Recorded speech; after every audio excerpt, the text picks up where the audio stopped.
Hey everyone, and welcome to Chef AJ Live. I'm your host, Chef AJ, and this is where I introduce you to amazing people like you who are doing great things in the world that I think you should know about. In honor of Christmas Eve, I have a very special culinary demo by my dear friend and for many years, my sous chef, Rebecca Martinez. If you watch this year's The Truth About Weight Loss Summit, you know she was one of the experts telling her story of how she lost over 200 pounds and has now kept it off on a plant-based diet. And as is the tradition, because she is Mexican heritage, for some reason, they always have tamales on Christmas Eve, and she's going to show us many different ways to make them both sweet and savory. She is an incredible chef on her own. I wish she would come out with a book. Please welcome to the show, Rebecca Martinez. Thanks so much for doing this. It's so great to see you. Hi, Chef AJ. It's very nice to be here. I'm just going to call you AJ, though, because it's weird for me to call you Chef. We go right, and I'm just going to call you Rebecca. So that worked for me. Well, I love your coat. I have the same one. You picked that out for us. We've been on tour with these coats many times. It's a lot bigger than it used to be, so I'm really happy about that, but I managed to pull it back enough to make it work. Well, it looks great. Well, you are a tremendous, talented chef in your own right, but I keep wondering, because you're not the first person that I know that's Mexican that does tamales on Christmas Eve. Is there a meaning behind that?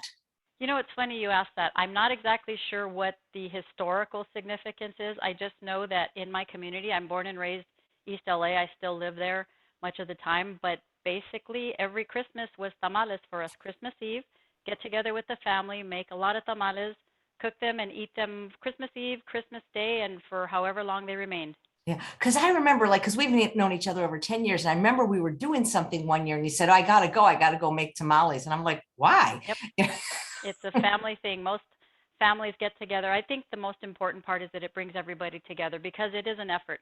I will show you how to do them in a smaller batch, but when you do them in large quantities, you need a lot of help because I've been involved with as much as 100 pounds of masa, but today we're going to do just a couple of cups just to demonstrate how easy it can be and how healthy they can be. That's great, because I think when people think of tamales, they don't even approach it because they think it's going to be too difficult. You know, it's interesting. I live in Indio now, which is considered the city of the festivals, and I'll be going to the Tamale Festival this year. They'll be having lots of vegan tamales and also art, but I mean, tamales are a big thing here. Yes, they are. Let me know when you go. I'd love to go with you. And in honor of where you're at out there, we have the Deck the Palms Christmas towel hanging here for you. Nice. So what flavors are you going to make? Or is flavors the right word? What variety are you going to make? Okay, so today I'm going to do a few recipes, the 3 recipes total, 4 if you count the filling. I'm going to make a jackfruit filling to put into savory tamales. We're going to go through what you can do for sweet tamales, and then we're going to take some of that jackfruit filling and do something that I like to call somos más empanadas. It's kind of a spin on samosas, the Indian deep fried puff. I don't want to, not a pastry, but it's a savory thing. But it's my own version using tortillas and taking the filling. You can make these tamales in so many different ways. There is no right or wrong about that. That's the one thing I want to stress to everybody. What you put in them is up to you. I've had them, we call them tontos when it's just masa, which is in Spanish, I guess it translates, in English it translates to dummy or simpleton, something like that. But those are delicious because you can heat them up afterwards and just cut them. It's like having a corn tortilla. So anything that you'll put in it, you can eat in a tamal. And I've actually done fusion tamales too. I've gotten together with Shada. We've put Persian food in them. I've put Indian food in them. Anything that would go good with corn will go good in a tamal. Oh my God, that sounds great. Are tamales traditionally made with lard? Are they traditionally a very high fat food? Yes. So if you, depending on where you buy them, I mean, there are different places. I used to get some over at the Hollywood Farmers Market. They would use vegetable oil. Growing up, my mother used to put lard in them, and other places that I've made them, it was with lard, and that was just something that I was never happy with, even before I went plant-based.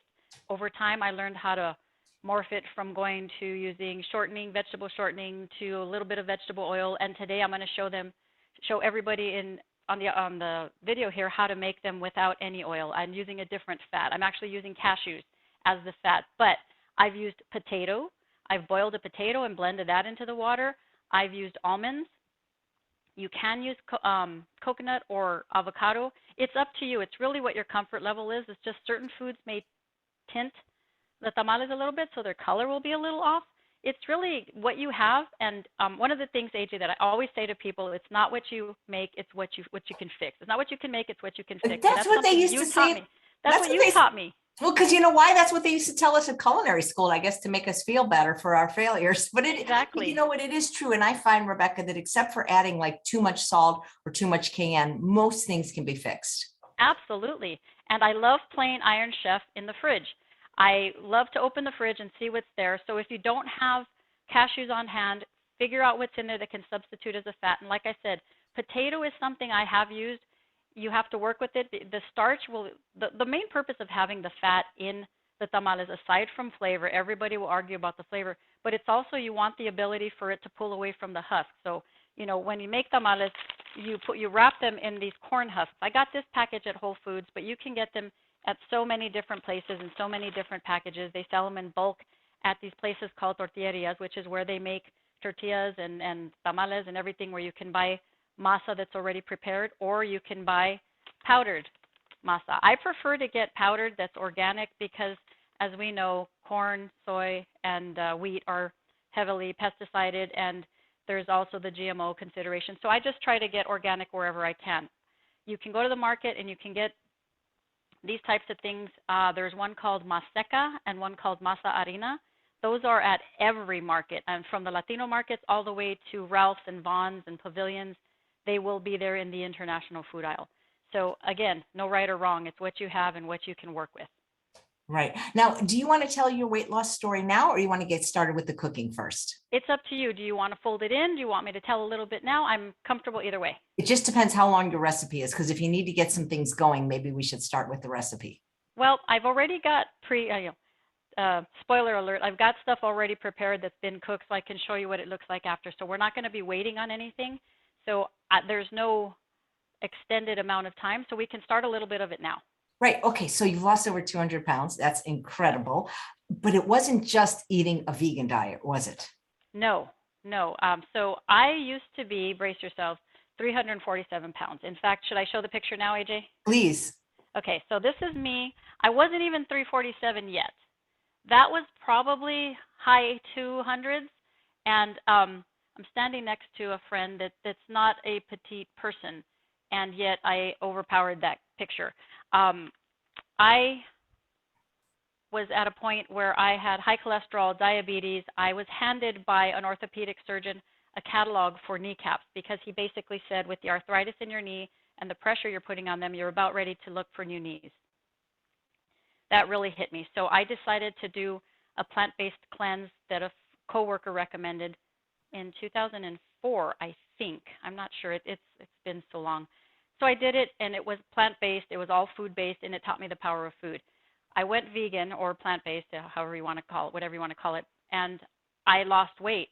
And of course, you're going to lose weight when you go from a standard American diet to going vegan. However, what happened is that I started to plateau, and it slowed to a crawl because I was still eating French fries, potato chips, and I was going to vegan restaurants that were heavy in sugar, oil, and salt. Delicious, plant-based, but not exactly what was going to be conducive to losing the weight. So what happened is that I fumbled around for a while, and I struggled, and I dabbled in classes where they were teaching you, you know, only eat this much starch and whatnot, which was really not the right solution. And I stumbled upon your class at your house, and I think you might remember that. I sat across from you with my arms crossed, and I was like, I remember you sat in the big chair, and how did you even find me? That's what I always wondered. a friend of mine had told me about this woman who did cooking classes and had potlucks in her apartment that were no sugar, no oil, no salt. Of course, I just kind of laughed that off and rolled my eyes. It's like, she's not taking my oil. And I sat in your class. I remember that. I took your first one. You offered several at the time, and I took all of them. That's how you and I became friends. And little by little, I wound up in your kitchen as your sous chef and as your cooking assistant, your kitchen angel. And I started to learn a lot about your concepts. Once I started to embrace the no sugar, no oil, no salt concept, my weight started to drop. I went down significantly. I did stop at about 75 pounds short of my true goal, but that's because long story short, I was living an unhappy life, and that was just that's the life from before. Now that I'm out from under that and I'm happy, once I got out from under that, the rest of my weight came off, and I realized I wasn't medicating myself the way Doug Lyle talks about. I was using food to medicate myself, to numb myself. Once I realized I didn't need that anymore, the rest of my weight came off. So, I mean, suffice to say, I'm just over 200 pounds less than I was. but it was eating the way you taught me. Now, it took me a while. You know that. I was one of your toughest nuts to crack. I didn't want to give things up, and I didn't do it. And for years, I straddled both sides. I kind of had some of the indulgent foods, but I always made sure to have the potatoes and the eating to the left of the red line concept that you teach with your calorie density and whatnot. But come to find out, hey, I've had all of this knowledge from Chef AJ for all these years in my head. Once I started to apply it, it just naturally happened. So I told you this the other day when we were talking. I liken you to an elementary school teacher. You taught me the fundamentals, the reading, writing, and arithmetic. And because of that, I've managed to take that. And as you know, over the years, I've taken all of the recipes that I like, everything that I have made from childhood to now as far as Mexican food, love Mexican food.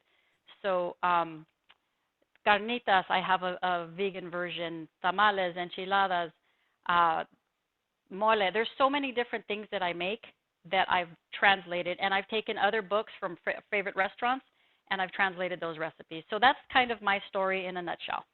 Have you ever thought of writing a book of all these traditional recipes made healthy? I think I have thought about it. It was something I looked at a couple of years ago. I think I may pick that back up, but I need to do some more research, and I'd actually need to make a lot of test runs, test the recipes out. I need to get some guinea pigs. I'm sure I can find them, but I do want to do that. I may need your help at some point. We'll see. I don't know. I'm kicking it around, but between my job and my life, there's not that much time right now, but one day perhaps.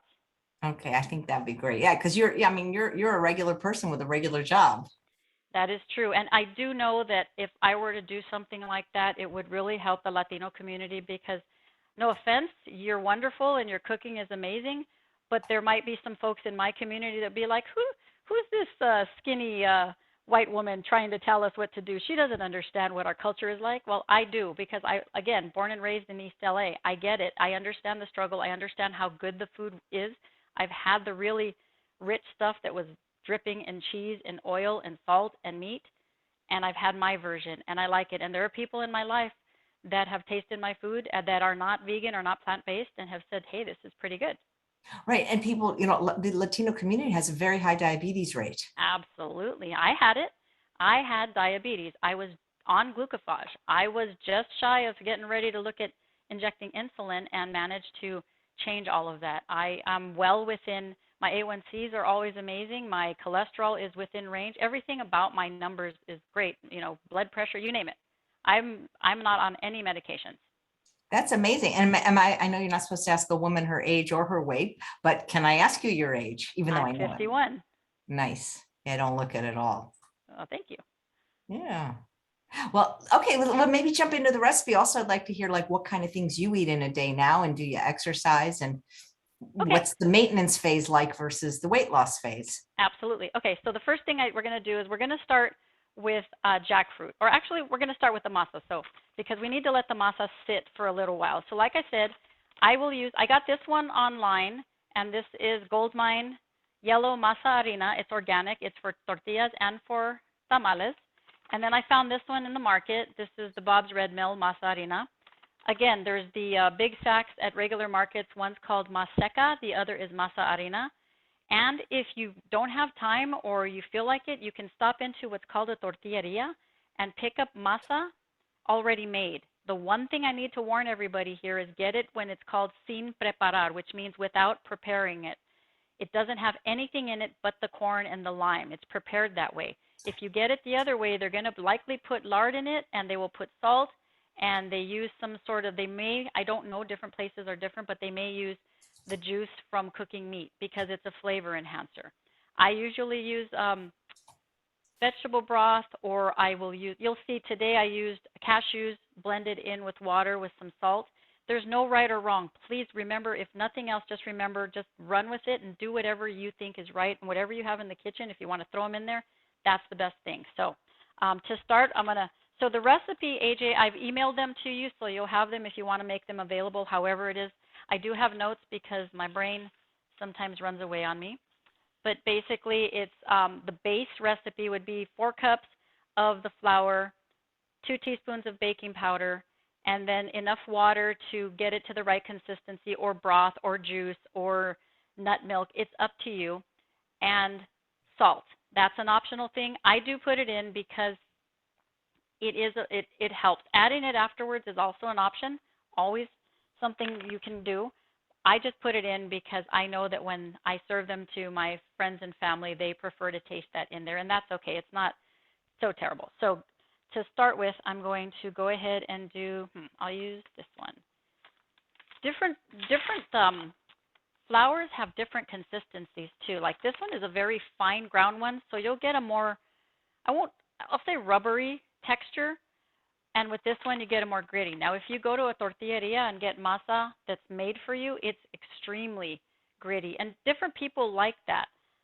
So let me go ahead and the recipe says 4 cups, but I'm going to just do 2 cups here to make it quicker for us. It's the same thing. You can scale the recipe. It scales very easily, actually.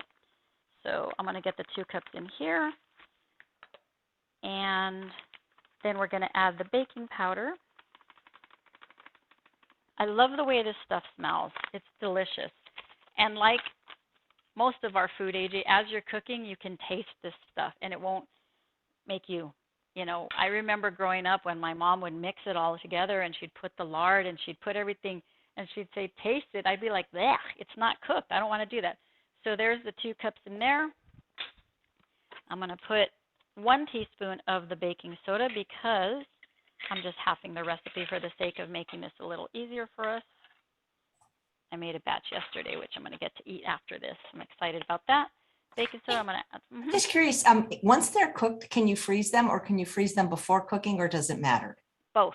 So I have one of those vacuum sealers, and I use it all the time when I am, let me move this back just a smidge. So I have a vacuum sealer. When you cook them, and you let them come to room temperature and you vacuum seal them, it's amazing. I've had them in my freezer for over a year and realized, oh, hey, they're in here. Cook them. You heat them up, and you can either grill them, microwave them, however you want to warm them up. They are fantastic. I have done them uncooked when I was in a hurry, and it works. The only problem is that in a vacuum sealer, it's pros and cons. The pro is that you lock in the freshness and they're ready to cook. The bad part is that they get squished because they are soft. It's dough. So when you put them in a vacuum sealer, you just have to be careful how you do it. I mean, if it's only for a day, put them in a Ziploc or put them in some sort of Snapware container. You should be fine. So I've got the baking powder and the salt and the masa in here. You just want to mix that in really well so that you can get that incorporated. And then the next thing is, so I blended cashews with water. So I've got like this nut milk. I love cashews because they will break down entirely. It's not all like almonds when you have that little bit of the skin. However, if you like that, that's okay. Again, there is no right or wrong. My hands are clean, washed them earlier. And so you're going to use about, depending on how much powder you have in there, you're going to put a couple cups of liquid. I'm going to try not to use my hands, but I will be completely honest with you. All I do is use hands when I'm doing this with my family or when I'm making them for the holidays. You got to get in there. If you get the masa from a tortilleria, you will definitely have to use your hands because you have to break down the little corn chunks that are in there.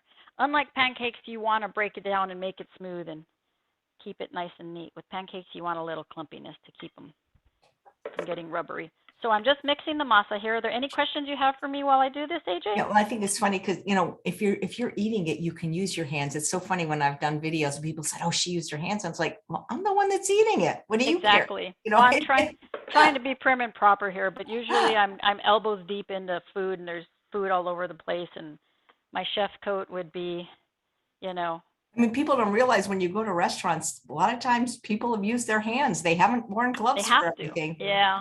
I know. My boyfriend earlier was joking and saying, hey, should I put some flour on your coat so it looks like you've been cooking? I was like, oh, give me time. I'm going to get plenty of stuff on my jacket. Yeah. Have you figured out every pretty much Mexican specialty to make it healthy, like chile relleno and empanadas? So there's nothing you can't do. Tortas? They're tortas. I mean, so there are some things that you have to kind of concede on as far as in our world, AJ. Tortas, you have to use the bread. You have to use that in order to make it. I mean, yes, you could go get some Ezekiel bread and you can do that, but then it's a sandwich. And there are some areas where it's like, okay, I give in. I have to do that. So, short of beefsteak, which is like there's a lot of meat dishes. It's really hard to match the meat part, like where meat is fundamental. like carne asada, I can't beat carne asada. However, I can make a seitan dish and marinate it and do my best. But of course, there's going to be people who are always going to argue and say it doesn't taste the same, and it doesn't. There's some things you just have to understand you're never going to. But like a chile relleno, somebody just asked me that yesterday. You get garbanzo bean flour and flax, and you make kind of like a gooey. You want to have an egg batter because chile rellenos are basically dipped in egg because that's what the outside is. It's scrambled egg. So you have that, and then on the inside, I have several, and you've tasted them. The fat-free cheese recipes that we've made, that I made the macaroni and cheese with. It's carrageenan based, and it's amazing. Agar-agar, actually.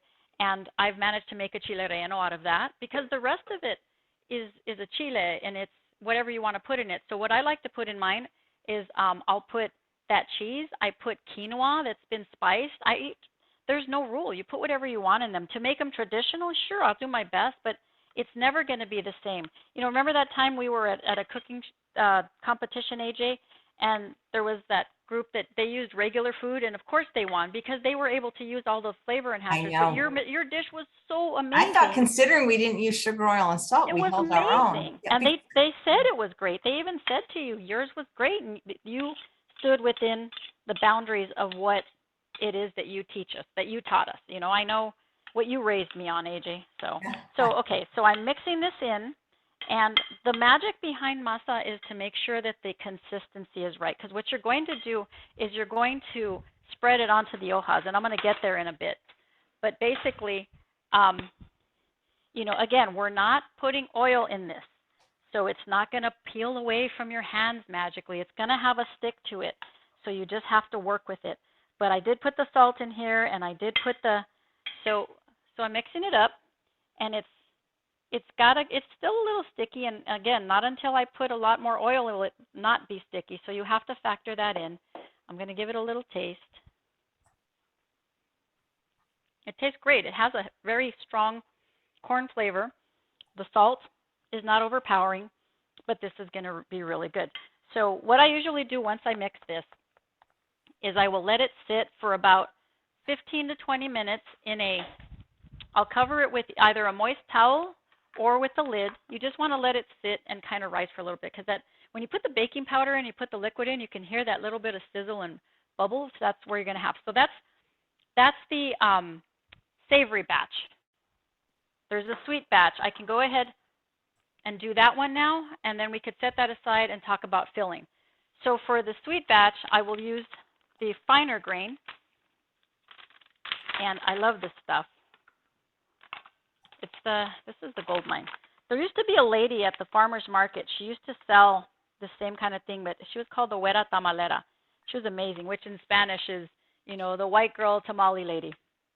And she was awesome, but she went out of business. It was a shame. And it was before the pandemic. It wasn't because of the pandemic. Her stuff was great. And she had the blue corn. Sometimes it's fun to do it with the blue corn because, when you're working with kids and stuff, they like to do stuff like that. We're going to do some with my boyfriend's family with tamales, and they're going to have kids with us, so I can't wait to do fun things like that. You put different things in the food just to make it look fun and interesting.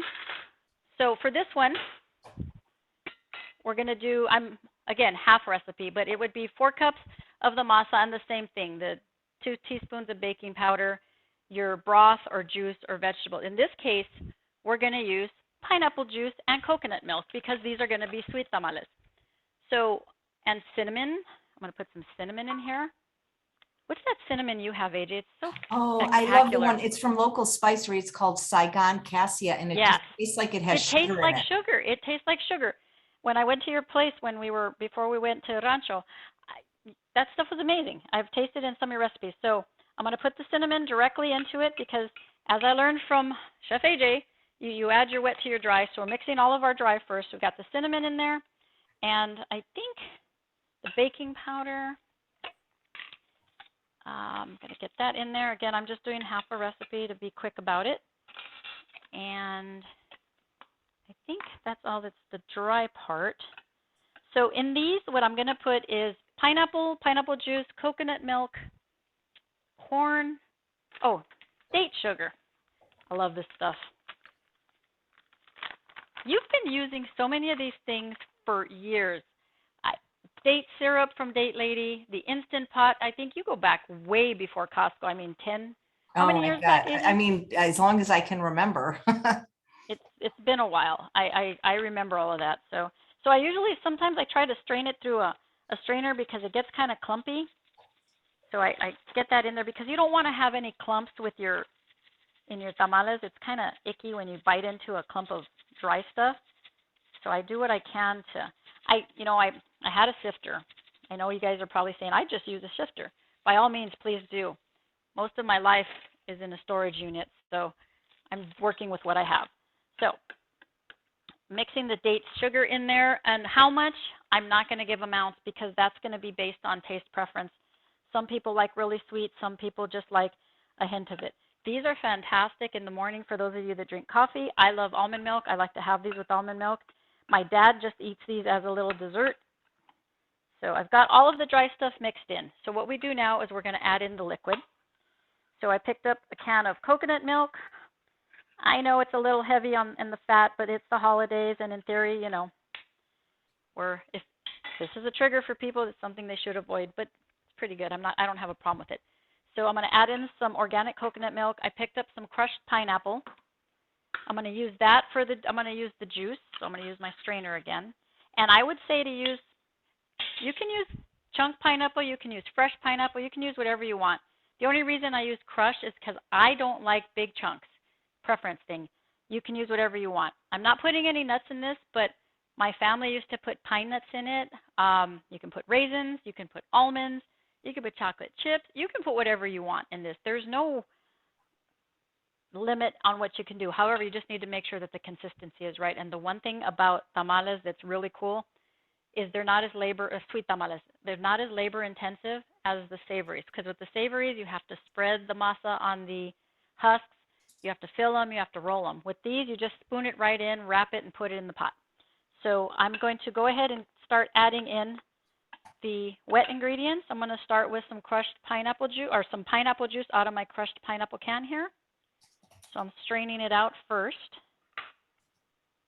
And I'm just going to push that through, get a little bit of juice going in there just to not waste what I have in that can. I'll be throwing the pineapple in a bit here. Any questions for me while I start adding in the coconut milk and other things, AJ? Not so much about the recipe, just about what kind of foods you eat every day, because people love to know what every guest, whether they've lost weight or not, that's vegan eats for a day. What we're eating. It, Okay, like, that's fair. So depending on what I have in the fridge, what I've been able to go get from the market, some of my breakfast, I range everywhere from I've had salad. We learned that when we were over at True North, AJ, that you can have salad for breakfast when they have that salad bar. That was the weirdest concept to me, but I know you said that you traveled, and in Japan, that's what they gave you, soup and salad for breakfast. I've had salad. I've been known to open a bag of cauliflower, throw it in the Instant Pot, and just set it to 0 and have that, broccoli, cauliflower, zucchini, and drinking the juice. You feel like you're having a warm soup in the morning, especially if it's cold weather. It's a great thing to have. What else do I have? Oatmeal. Yesterday, I was lucky enough to have my boyfriend make me oatmeal, and we jokingly call it our bougie oatmeal because it had like 9 ingredients. We had not just the oatmeal, but we put cinnamon and vanilla, date syrup, the lower fat organic shredded coconut shreds. I found some the date lady date syrup, and I just put a bunch of things in there. But I really do try to get the veggies in because that's one of the most important things, and I need to be better about it.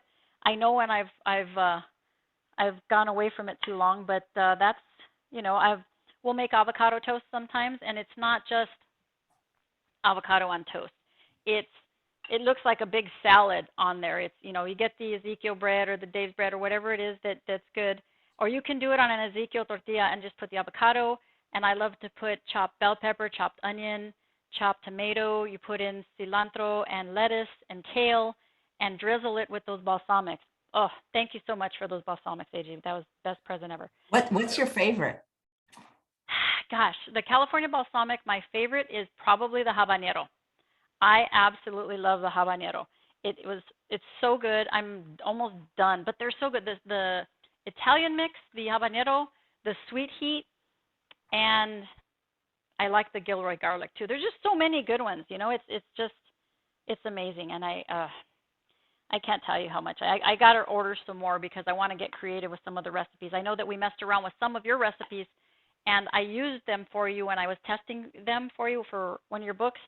And I was impressed at how well it came out using like the teriyaki and whatnot. But getting back to what you were asking as far as what I eat, it varies, but I always try to find a way to get a vegetable. I sneak a vegetable in anywhere I can.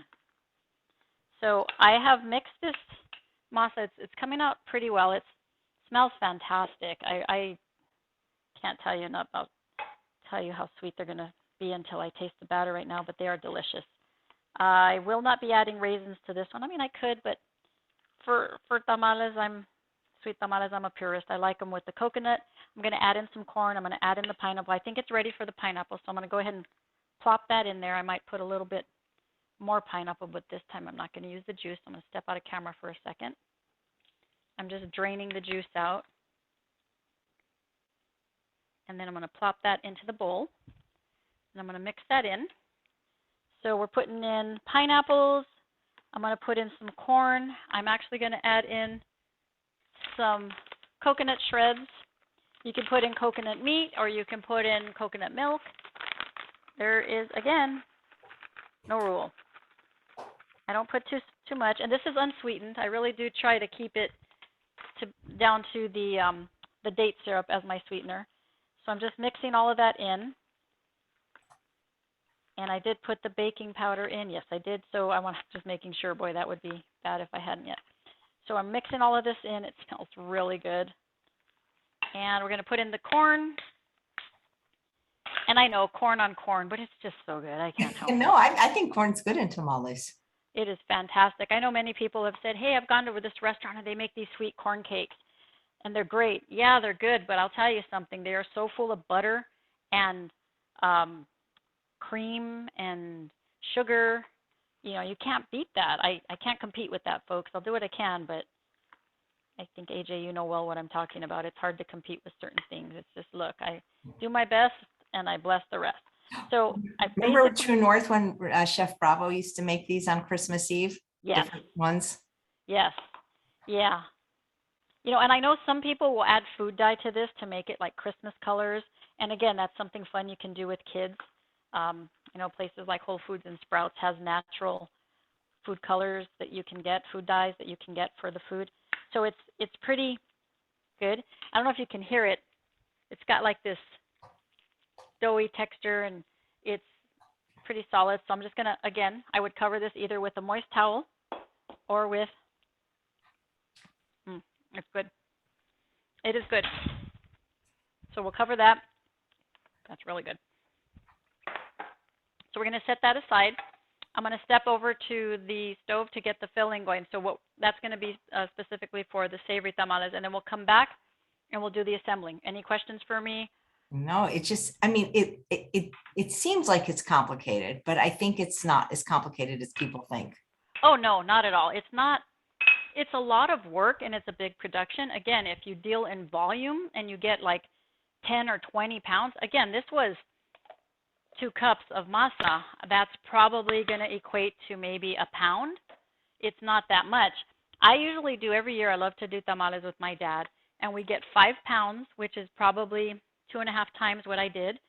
And we make our little batch and we sit there. And again, it's about the quality time together. We sit there, we laugh, I give him his little station.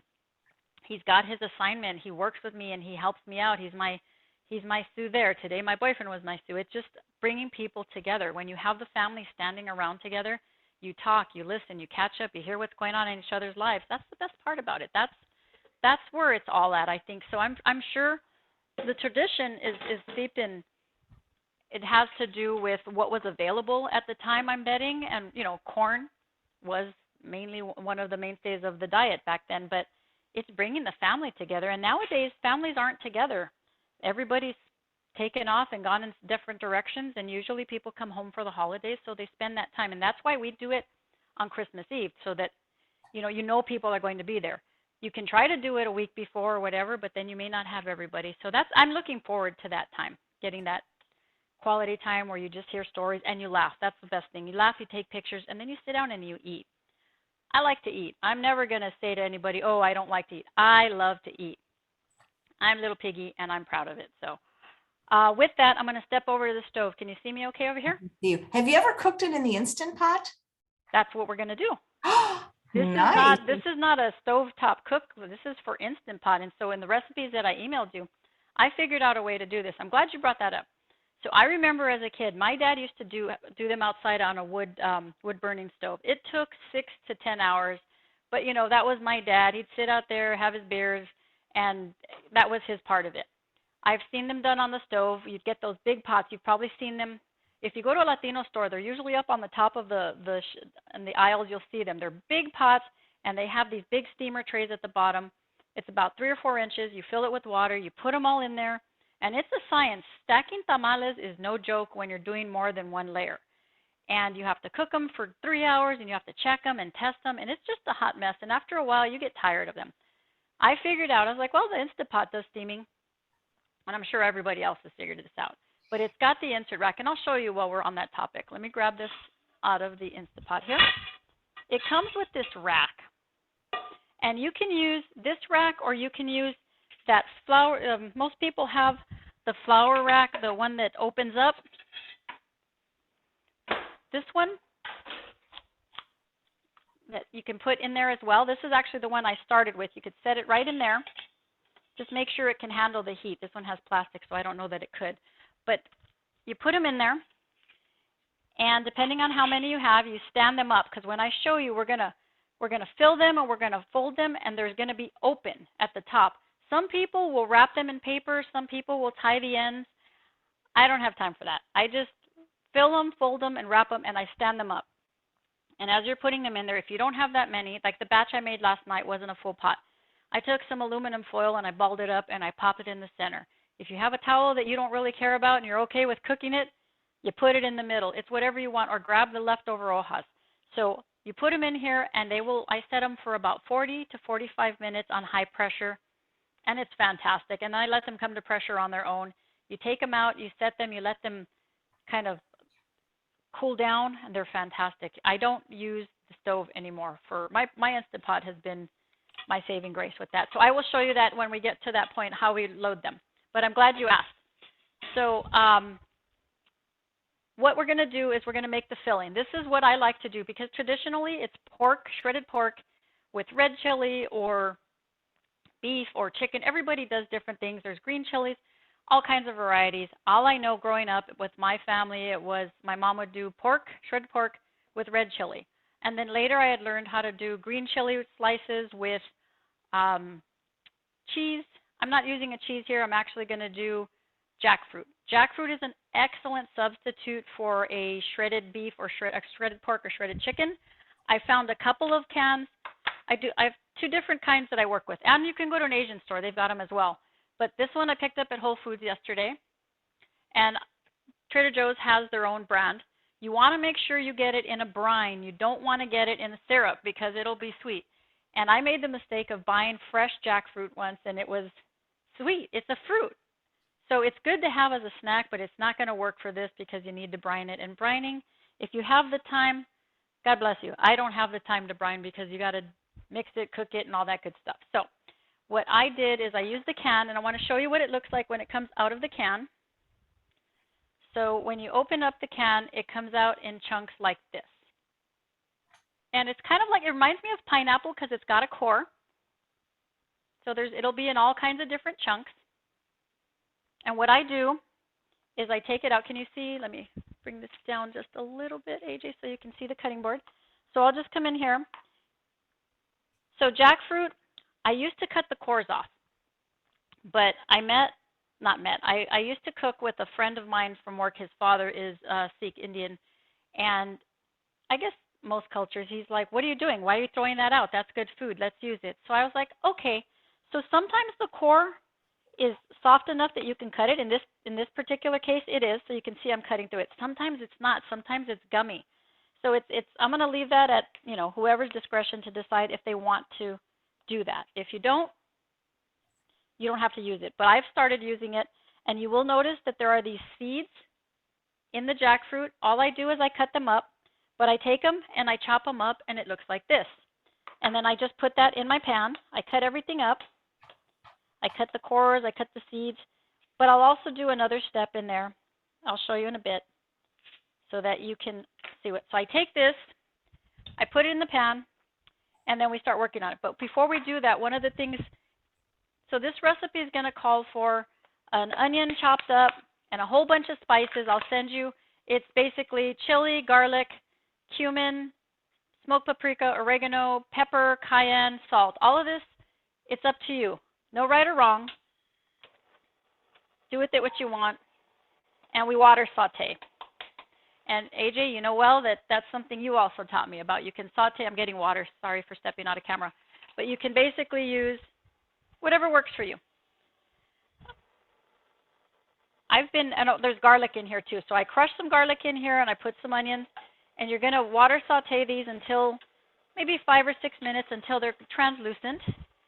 And then you're going to put in the spices.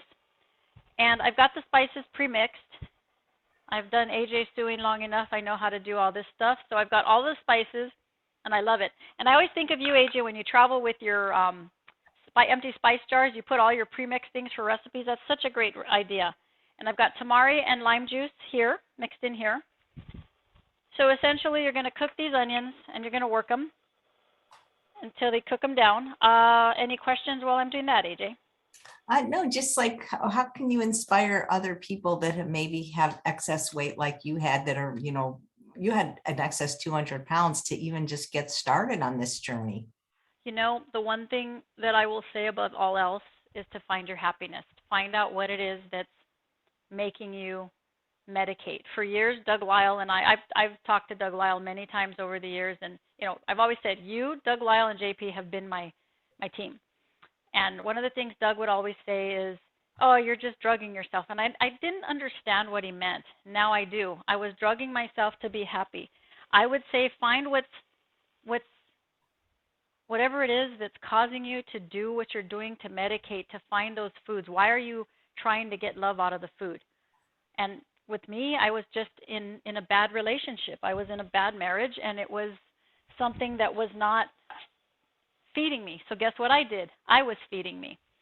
And in time, I figured that out when I realized, I like to say that I was drowning in a foot of water. Once I realized that I could just stand up, the weight, just the last of my weight melted off. The beginning part was learning how to make food your friend, learning that if you really want to eat, there are certain things you can do. And, eating to the left of the red line, which is something that you helped me. It's something we've always known, but when you put it into a chart that's easy for you to look at and reference, it made it so much easier for me. So understanding the power of food, understanding the education, or getting yourself educated and realizing that potatoes aren't bad. How many times, AJ, have we heard, oh, I don't eat potatoes because they're bad for you? It drives me insane. It drives me, the things I want to tell people. Or when you hear people say, oh, I'm just genetically predisposed to this, there's nothing that I can do about it. That's not true. What is it that we always say in our group? Genetics load the gun, but it's lifestyle that pulls the trigger. So recognizing things in your life that are stressing you or weighing you down and doing what you can. I know some people can't get out from under certain situations. So coming to a point where you can control, or recognizing that you can only control what you can control, which is you, and finding ways to shore that up, to strengthen that, finding ways to sneak in a vegetable here, or not eat as much of a particular food, or I don't know, skipping a meal here and there, having more water, moving your body. There's all these different things, but it's understanding the power of the foods that you're eating and recognizing that if you go with things that don't have as much fat or sugar, you can have more of them, and recognizing what things are weighing you down. I mean, those were the two things, AJ. It took me a long time. I lost the bulk of my weight by applying the principles that I learned from you. And it's funny because it still goes back to what I've been trying to lose weight since I was 18. A calorie is a calorie is a calorie. And, 3,500 calories is going to make a pound, and no matter what you do, it's the same thing. So look at things and read labels. People don't read labels. People don't understand that. I try not to eat food that comes, like you say, out of a bag, a box, a bottle, or a can. There are a few exceptions because, like I said, I just opened a couple of cans here. But I could have gotten a fresh pineapple, and I could have gotten the fresh masa. There are times when you have to make swaps. There were swap opportunities, as you used to call them. But Oh. I Did just, you ever try other diets in the past, oh either gosh, successfully or AJ, unsuccessfully? name it, and I've done it. Lindora, Jenny Craig, Nutrisystem, NutriFast, Starvation. I didn't wire my jaw shut. I was about to do that, but I couldn't make the appointment, but I had it scheduled. One of my girlfriends did. Within 2 days, she got wire cutters out and she broke free because she couldn't take it anymore. I've done smoothies. I've done green tea, those Chinese herbal weight loss teas. I have, you name it. Everything I tried was not successful because it's, and again, my AJ-isms, I love them. It's the diet that you can maintain that is going to serve you the best. It's not, I can't eat as cleanly as you can because that's not something I can do consistently. I think what happened with my brain is I tried to be perfect, and that perfection just started to make me shake, and I broke out of it. Once I embraced the fact that you just have to find what's going to work for you always. And Doug taught me this. When I learned from Doug, it's not about winning. It's some battles you're going to have to give up and realize you don't win. It's realizing that your goal is to win the war. And once I realized, like, I guess I always looked at it as, if I can't be perfect, I can't do this. And I've always told you this, AJ. I didn't just fall off of the wagon. I would do a perfect swan dive off a wagon because once I fell, I would keep going. And for whatever reason, I was in some self-destructive mode where I would try to one-up myself. I would try to eat worse and do more, add more junk, add more sugar, add more something. And it started to show in my weight, and occasionally I do indulge. I won't lie. We went out to dinner a couple of months ago, and they had desserts, and they were fried desserts. And I ate a little more than I should have. I got so sick that night, my body pretty much told me, this is not something you should be doing.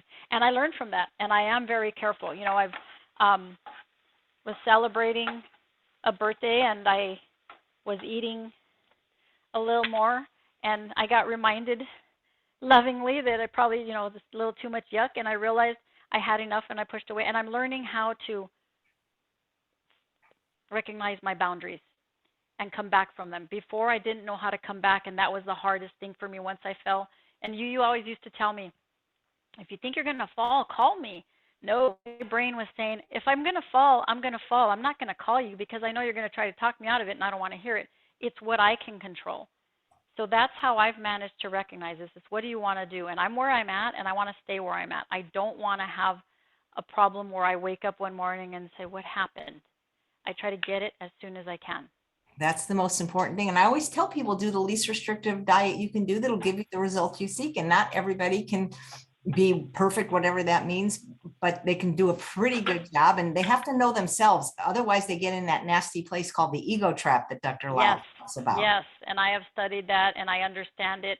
It's funny, Doug's concepts, your concepts, and JP's, I couldn't quite understand them all at first, but what's funny is they were there. They've all been sitting, deactivated, and something changed in my life. Well, my life changed, and everything woke up, and I said, well, I already know how to do this. Oh my gosh, I already know how to do this. This is great. Let's just, activate all these powers, and it just happened.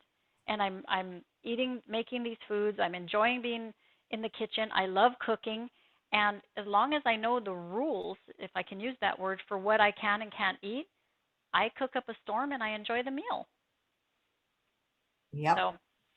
So the onions and the garlic are just about where I need them to be. I don't know if you can see that here. Let me just kind of bring it over here. They're getting to that point where they're translucent, and it's always funny when people that don't eat the way we do say, you can't do that without oil. Yes, you can.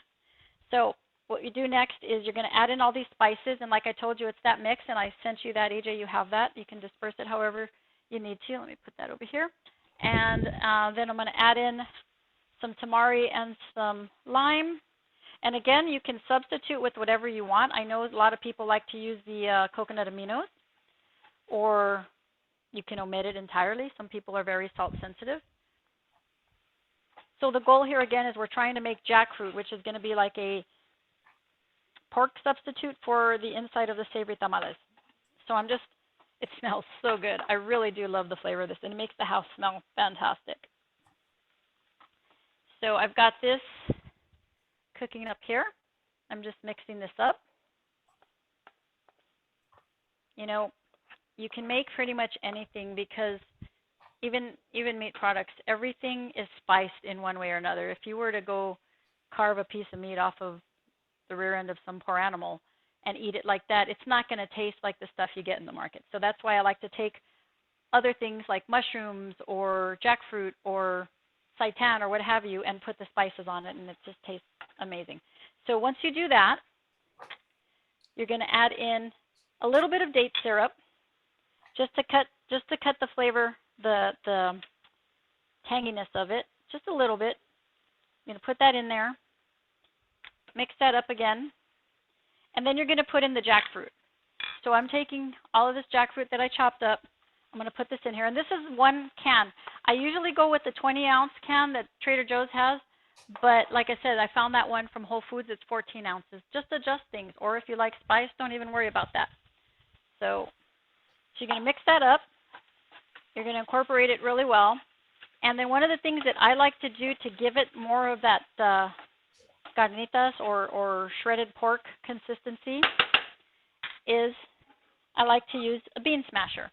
Now, I know everybody's saying that's a potato smasher, but when you grow up in a Mexican household, it's a bean smasher. Just wanted to point that out. I use that for everything. I use it when I make my carrot cake to mash the bananas. It doesn't have to be just for potatoes. I know, but it's funny because online it's listed as a potato smasher, and it's funny when, you know, certain people I've always said, "Hey, do you have a bean smasher?" Huh? What? It's like they show me that. I'm like, that's a bean smasher. It's a potato smasher. It just depends on where you're from. So anyway, and this one is coated so that it doesn't mess up the pan.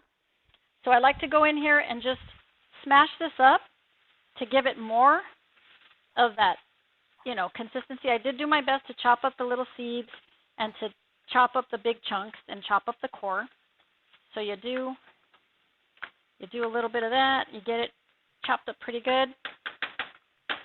I love the sound of hitting the pan. It always reminds me of my mom's cooking. I don't know what it is. That sound right there. She had her moments, I won't lie, but that was a good memory. So put this in here. And at this point, you just want to keep working it until it dries and it gets kind of crunchy, and it even has little, not char marks, but darker marks. And I can use this you don't just have to use it for tamales. I use it for tacos. I use it for burritos. I use it for just to have it on a salad. It fills in so many ways. We're going to be using it for the tamales, so I'm going to stop just shy of it getting perfectly dry, but usually I'll keep cooking it until the juice dries out of it, and it's just like a meaty texture. I've got a plate here of it already done, just so you can see it.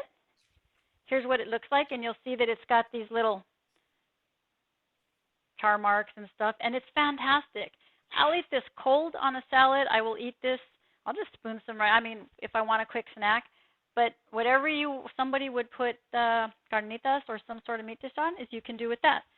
So I'll just let this continue to cook while we keep talking. So at this point, it's important to use the canned jackfruit though, because people don't want to use the fresh for this. Well, like I told you, I bought the fresh one. I completely forgot. It's been years.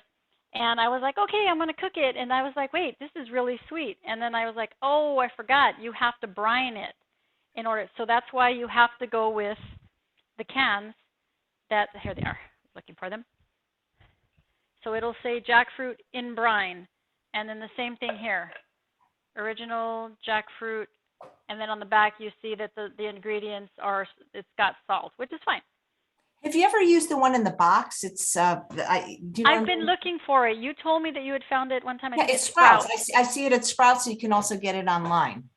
So we went to the market looking for it a couple of weeks ago. We were there at night. We were running all over the place. We were driving the people that work there nuts. And I was like, "Where's your jackfruit? Where's the jackfruit?" They couldn't find it. I remember you telling me that it was in a box, and I would love it because it's the same concept. You just open the box, open the pouch, and put it in the pan. I haven't found it in a box, but now you can get if people have the energy and they know how to brine well, they can get it fresh and knock themselves out with that. That's great. If you can do that, please. And if you've got a quick way of doing it, I'd love to know. So this is going to keep cooking. Essentially what we're going to do with that is we're going to put that inside of the tamales. So how are we doing on time, AJ? Are we good? Yeah, we're good. Oh, we're good. Okay. So I'm going to let this, I'm actually going to turn this off since I've got some to work with already. I'm going to cheat. I'm going to use this one if that's okay. Hope people will forgive me. We're going to start getting ready to assemble our tamales. So what you have to do at this point for tamales is you also have the hojas. So when you're getting your masa together, you want to take your hojas, which are these guys. They're corn husks. Hoja just means leaf. So you want to get your corn husks and you want to put them in a container, a sink or a big square container. I'll show you what we're doing here.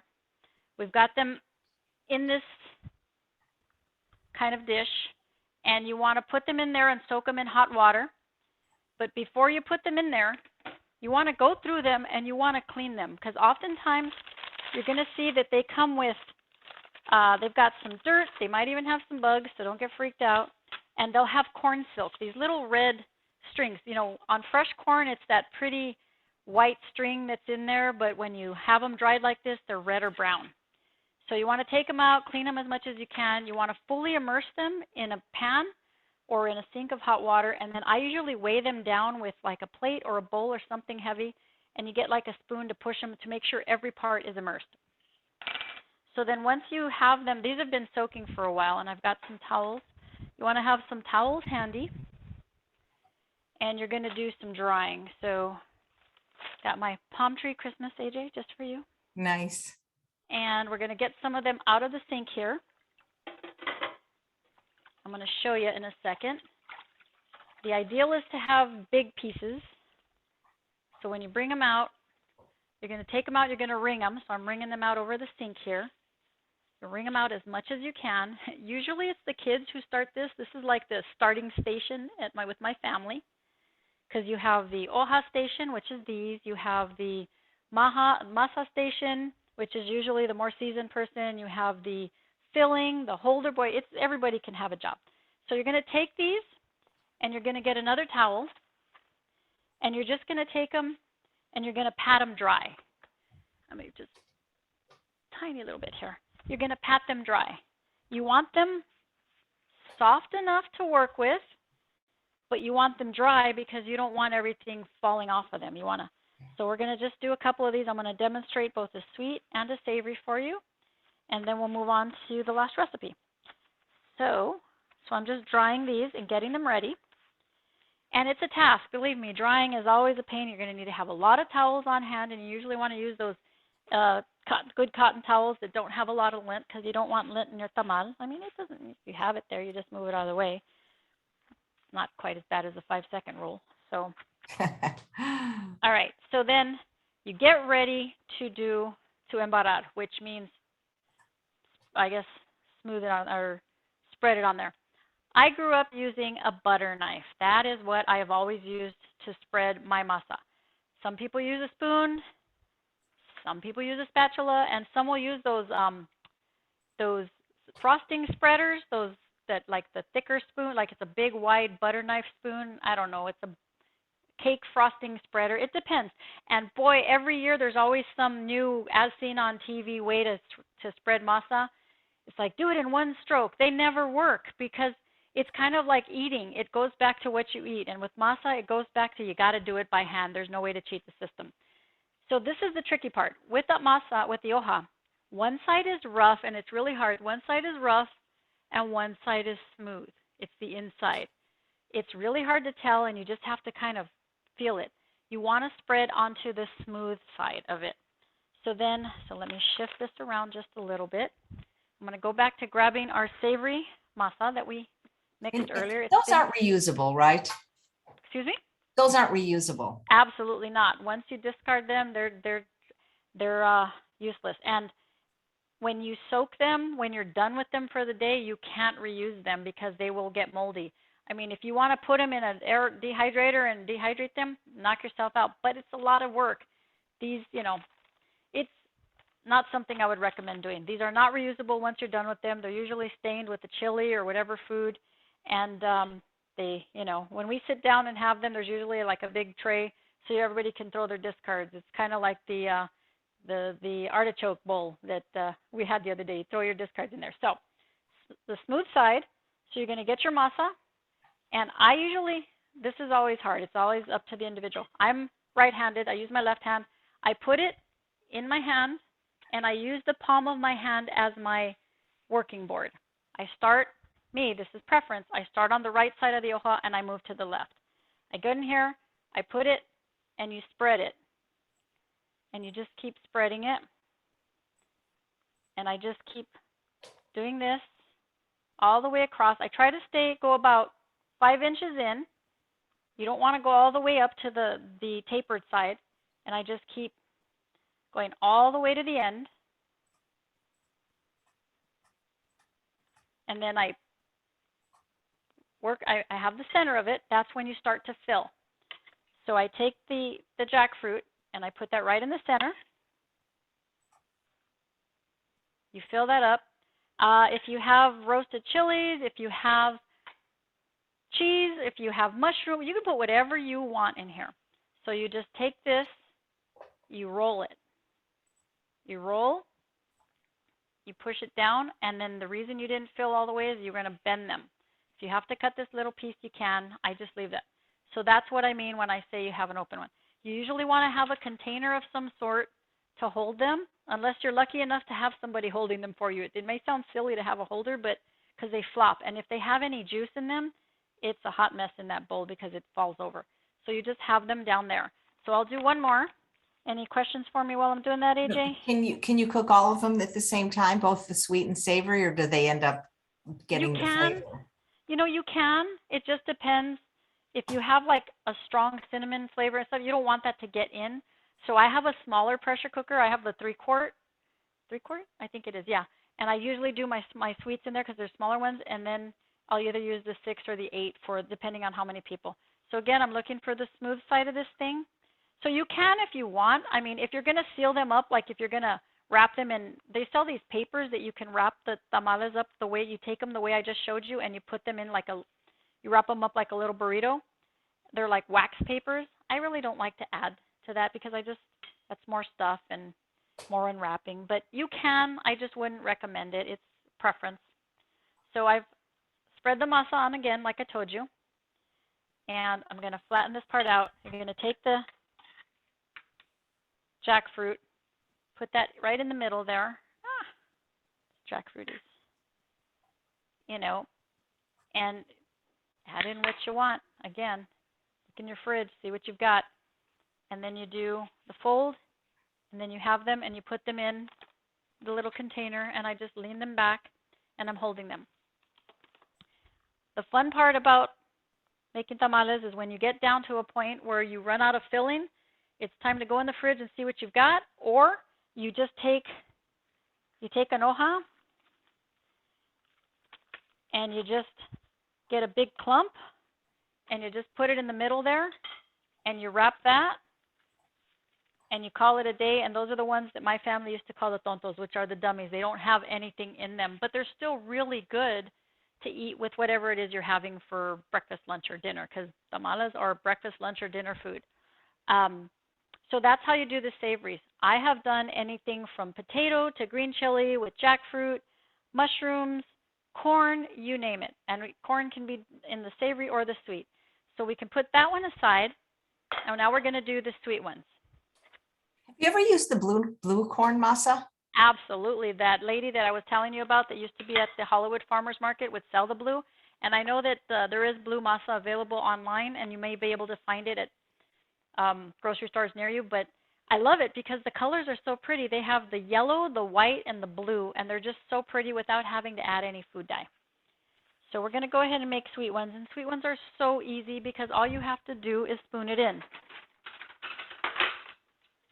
I tell you, when you're doing a lot of masa, your favorite sound is when you get to the bottom of the bowl because it means you're done. I'm usually on embarrar station, which is spreading. It's a lot of work. You're standing on your feet and you're just for hours just doing tamales, and it gets to a point where you're just like, okay, I've had it. So for this one, sweet tamales, we're getting our corn mixture with the coconut, cinnamon, pineapple. It smells really good. And you just spoon it right into the center. And, you can make little ones or big ones. You just don't want to make them. You want to try to be consistent with what you're doing because you want to make sure they all cook. You just roll them and you fold them, and it's the same thing. You put them in the container, keep track of what's what, and then you take them. So I have a few, but I'll show you. Again, we just take them. You fill the Instant Pot with water to the rack, and then I just stack them in there. And as you're putting them in, you're just really careful to hold them up. You want to make sure they don't flop over, and then have something ready, whether it's balled up foil, a towel, leftover hojas that you crumple up. You want to just make sure that they don't have an opportunity to fall in the Instant Pot, because if they do, if they've got anything that can spill out, it could get ugly in there, and it's a mess. And I've had that happen. I've had a couple of tamales explode, and it was kind of gross. And that's another reason you don't want to mix your tamales in the Instant Pot, because if you have a savory explode all over the sweets, it's kind of icky. So what do you serve with them traditionally? Well, because of their filling, they're often they can be the meal, but so if you're having them for breakfast, I love to have them with I'll make a tofu scramble if it's the holidays, or I'll just have them as is with some orange juice or something. I mean, traditionally, I know it's not the most ideal, but breakfast would be to have it with like a tofu scramble and maybe some sort of meat substitute, like a seitan or something, like to sit with everybody else and feel like I'm got a seat at the big kids table to do that. But you can have them by themselves. For lunch or for dinner, I like to make rice and beans, have them with some calabacitas, which is like a zucchini dish that's zucchini, tomato, and corn. And it depends. You can eat them by themselves. I love to cook them on the comal, which is like where you make the tortillas, and I like to blacken the husks. I don't take them out. I put them on there like that, and I blacken them so that when you open them up, the corn part is really crunchy, and they're really yummy to just eat like that. It's, I know that other people in like to have them with eggs, or they'll have them with, you'll sprinkle them with avocado or green salsa. It's whatever you like to eat. What would you eat a corn tortilla with? That's what you have to ask yourself. So, but traditionally, I mean, if you're having them for breakfast, you'd have them with some sort of egg or tofu scramble, or with ham, or with an orange juice, or whatever. So, Nice. So that's the tamales part. Any questions about that before we move on to the last recipe? Nope. I can't Okay. wait to see them finished. Yes, I will show you that in a bit when we show you everything. So the last thing that I want to do is, this was just a cute recipe I threw in because I'm always using the jackfruit for it. So I love Indian food. I love samosas, but don't like the deep fried portion of it. And I learned how from my friend's father how to make them using tortillas. You basically take a tortilla, you cut it in half, and you do this triangle thing. And I'm going to show you how to do that in a bit. So I decided, hey, I want to take this jackfruit filling, and I'm going to do a little bit more with it. So what I do is I take the jackfruit, and I'll add in roasted chile, in this case, and potatoes. In this case, this is roasted pasilla or roasted Anaheim. Now, I do want to share something about roasting. A lot of people will ask me, well, how do you roast your chiles? There's so many different ways. If I have the time, or I've got the oven going, I'll put them on a pan in the oven. And let me just show you really quick what chile I'm talking about. But you can do any chile. So here's a pasilla. These are the ones they use for chile relleno. And then there's also the Anaheims that are a little lighter and they're longer. So I've got a little bit of both. I take these and I'll actually turn on the flame, and I will literally just burn all around the chili so that it's all blackened. And then at that point, I take it and I put it into an airtight container, and you put them in there and they steam themselves, and basically the skin will just fall right off. You just have to rinse it in water for a little bit and de-seed them, and I take them and I slice them, and I get these. I did these myself. You can use canned chile if you want. There's just that canned flavor. I can taste it. You can work with cans if you have the time to cook out the canned flavor. Just like canned tomatoes, there's a certain point where it turns from tasting like a can to tasting like a tomato. Same thing with the chile. So I roasted these myself last night, and I sliced them. So I'm going to take the jackfruit, take the green chili, and take the potato. I usually put it in a pan, and I mix it all in together. And you can add onion, you can add garlic, you can add tomato, you can add mushrooms. Again, no right or wrong with that. And I like to get the tortillas going. And I tried this last night with two kinds of tortillas. There are those ones they sell that aren't cooked that you can just put on the comal yourself. They have a little oil, so it may not be the ideal. And then I picked up some just regular tortillas at Whole Foods that don't have too much oil in them. Ezekiel is usually what I try to use, but I couldn't find them for some reason. I know I could get them at Trader Joe's, and next time I will go to Trader Joe's. So if anybody, they're the Ezekiel sprouted grain tortillas. They don't have any oil in them, and they're just kind of all packed together with these grains, and they're pretty yummy. They come out pretty good. So I basically just go in here, and I'm going to heat up a tortilla. And you can do this with anything, just not a corn tortilla because it won't work as well. So I want to have a basting brush, and some water handy. And once we get this, I'll start with this other one since this one don't need to cook it. Let me put this down again. Sorry to keep doing that, AJ. Let me move this over here. Can you see okay, AJ, over here? Yeah, on looks the cutting great. board? So I'm going to take one of these. They're a little tricky because they do stick together. But I like it because you don't have to heat these up. So I'm going to put this here. So we're going to take a knife and we're going to cut it down the center. So you're basically just slicing it in half. And let me just keep watch over this guy while it's cooking. So this is the best part. I love this. It's a simple concept, and I'm sure other people have done this.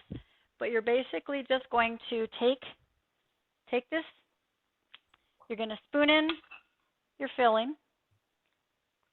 Put it right in the center of your tortilla. Get it all in there. I'm going to put in some potatoes. I like to add pepper to everything. You don't have to. Put in some of the chile. And you've got your little, I like to call these somos más empanadas. It's kind of a play on the words. And somos más means we are more, because I think the way we eat empowers us. So still cooking that one while it's back there. So we're going to take our basting brush, and I want to make sure you see this. So you're going to fold it over into like a little cone. You're going to baste this top part, and you're going to baste this part down here because you want it to stick to each. You want it to stick because you're making a little a triangle poof. So you're going to put that over like that, and that one will stick pretty good. Then you're going to take your little cone, and you're going to get in here, and you're going to baste it some more.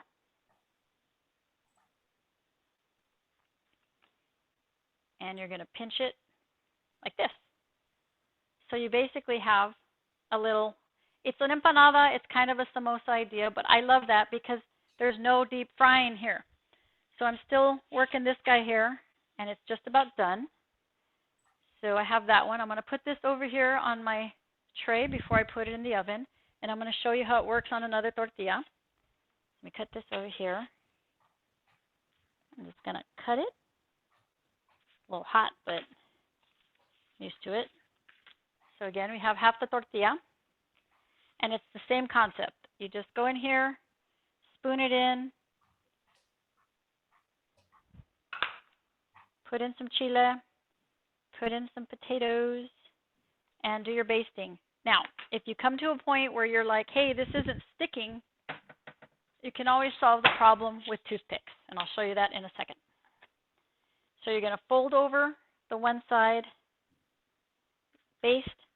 Some tortillas, you really have to get them wet because it just makes them doughy. Kind of gross, but gets icky. But there's a purpose. There is method to my madness here, folks. And then you're just going to fold it over.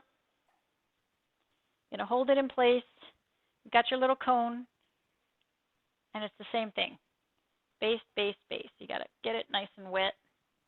a messy job, but it's fun. And when you eat them, you will totally appreciate them. So you do that. So this one's going to be difficult on me because it's not sticking. So we just go in here. And I do this with my taquitos or with my tacos when I bake my taquitos. You're just going to go in and you're going to put it through like that. And you just have the toothpick in there and it's going to hold it in place. So you're going to put them on your baking dish and you have them in there and they're ready to cook. 350 for 10 to 15 minutes, but again, it's going to depend. Are you air frying? Are you just regular baking? How are you doing that? So you just put them in there, bake them. You may want to flip them, or if you don't want to put them on a still pat, you can put them on directly on the mesh tray, and then you don't have to flip them. My oven yells at me when I have to flip, so I use that as my way. But that's everything that I wanted to show you, AJ. That is amazing. You know, you gave me an idea using the tortilla. You could almost do everything that way, couldn't you? Yes, indeed. And if you find the right tortillas, like the Ezekiel's, they're fantastic. And if you're okay with gluten, because they do have wheat in them, but there are other tortillas like these have coconut oil. So I just caution everybody to be careful. But there's so many. When you go to Whole Foods, there's about 20 different tortillas to choose from. But again, you have to pick and choose. This one has a little bit of avocado oil, and that's it. But it's down towards the bottom as far as ingredients. So I'm not as, paranoid about it. And you're just using, half of that, and you could fill that in. But yes, you baste it and you toothpick it. You've got a container. And when I put in Indian food mixture, it's my samosa. But because this is more of a Latino thing, it's somos más empanada. Wow, this has been incredible. So this is Christmas Eve. So first of all, Merry Christmas to you and your family, your dad, Sal, and everyone. Thank you. And everybody that's watching. So just in case people have given up hope that they could ever be a success story like you in reversing your diabetes and losing over 200 pounds, what would you say to them? Because a lot of people are going to be gorging themselves tonight and tomorrow and probably through January 2nd. Yes, I know. I've been there many times. I would just say don't give up. And understand that you're in control. These are the decisions that we make for ourselves. Recognize what's taking control of you or making you do the things that you do. I understand that there are some foods that are just so delicious, but if there are any things that you can do, like having a salad before you go to the meal, or bringing a snack, or just having an agreement with yourself before you walk into some sort of family feast and say, okay, I'm only going to have a little bit, or find a buddy that's going to keep you accountable, somebody that's going to be there with you. My boyfriend's really good at looking at me and telling me, you sure you want to eat that? And it makes me think, okay. I pout for a second, but then I walk away and I feel better because of that. So find a buddy that's going to keep you accountable, but above and beyond all else, if you do slip, that's the one thing I've always told you about, AJ. It's, but what if I do? I can't be perfect. I am not a perfect person, so I need to have a plan, that I need a contingency to my contingency. Once I figured out that it was okay to fail, that I should just pick myself up and keep going, that was the solution. So as long as the number of times that you fall is always less than the number of times you get up, you'll keep getting up and you'll do it one day. I never thought that I'd get where I am now, but it's been an amazing journey. And I know, AJ, the first time you saw me, once I made it to my goal weight, you were shocked. In fact, it's great that, I get your old clothes now and it's fantastic. I know. Well, I think you need to write a book, Rebecca, seriously. Not just a book, but a book. It could be a book with recipes. Then you only have to write one book instead of two. That's true. I would love to share my story because there's so much about what I've gone through over my entire lifetime that's gotten me to where I'm at. Would I change anything? Probably not, but I'm just grateful that God got me to where I'm at. He's got me. I'm really happy. I'm in a relationship that makes me happy. I'm taking care of myself. I'm loving myself. I'm eating the way I need to. And it took a lot of work to get here, though. It took a lot of listening to you, listening to Doug, listening to JP, listening to myself, listening to God. There was a lot of things that got me where I'm at, but I didn't give up. Don't give up on yourselves, and understand that you're in control of that. And there are always things you can do. Try to fight it and get to it before it happens, because I am not the kind of person that's going to call somebody to talk me off the ledge. If I've decided I'm going to jump, I'm going to jump. So I had to figure out other ways to empower myself. But one of the things I didn't know is that I was miserable in my life before. I was eating to find the love that I wasn't getting. So. Well, it's funny how you told me one of your doctors thought you had gastric bypass because he had never seen anybody lose weight naturally. Absolutely no. He kept it. It took a few appointments for him to say, "Oh, that's right," because he would say, "When did you get your gastric bypass?" I said, "I didn't." And I've been telling him about you, and I'm excited that at some point you're going to talk to him too, because he wants to talk to people like us that are doing this for ourselves, that are doing this by ourselves without medical intervention. We are taking care of this, and we are putting the pharmaceutical company at a standstill. We're halting the need for them to push these drugs on us, because we don't need the glucophage. We don't need I was on so many pills back in the day and I was getting threatened with more. I don't need to take them, and there's absolutely no reason to do that if you recognize what's happening. Now, there are some things you still have to take. My dad had a heart attack, 15, 20 years ago? No, 15. No, I knew you at the time, so it was 10 years ago. And I put him on your diet, and here he is at 87, and he's only on a certain amount of medicine. For 87, he's doing so great, and it was because I put him on our food, AJ. We managed to get him off of diabetes, blood pressure, beta blockers, so many different meds. So I believe in the power of this. I've seen it. I've seen it in my dad, and I've seen it in myself, and I've seen it in you, and I've seen it in many of our friends. Yeah. Well, once again, the plant-based diet for the win.